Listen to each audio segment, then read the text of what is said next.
This garden metaphor is adapted from my colleague Emily Nagowski. This metaphor works well in our work on anti-racism. Think of your brain as a garden. When we are born, we have multiple influences such as family, friends, our community, social media, movies, schools, and society, all contributing items to our garden.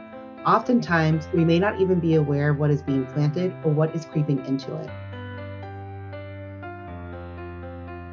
As we move through life, we learn, grow, and change.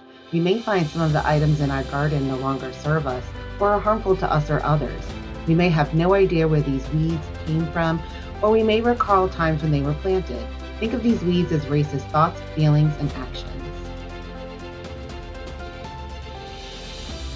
Once we notice the weeds, we go in and remove them. Some of the weeds have really deep roots and may take some time to remove. Others may seem to come up easily. While a particular weed may have caught our attention, we may find more and more weeds that we want to remove.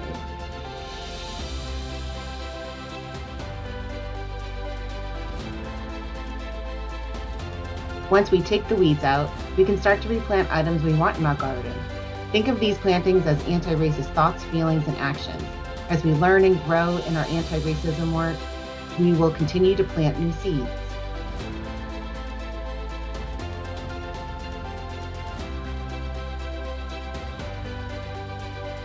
As with any garden, we continuously weed out what we don't want and plant the items we do want. If we neglect our garden, the weeds will easily grow back, while the items we planted may start to die off or get overcrowded by the growing weeds. Racism has deep roots in our society and culture, which is why we consistently cultivate our own gardens. We do this by noticing when racist thoughts, feelings, and actions pop up, examining where they're coming from, and work to change our reactions and responses to racism.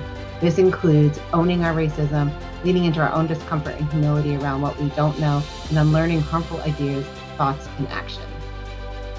It is impossible to rid ourselves of all the weeds in our garden.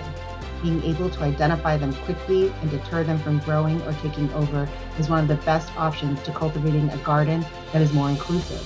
As we continue to unlearn harmful thoughts and feelings and actions, our garden will become more reflective of the justice we are striving towards in this lifelong journey to be anti-racist.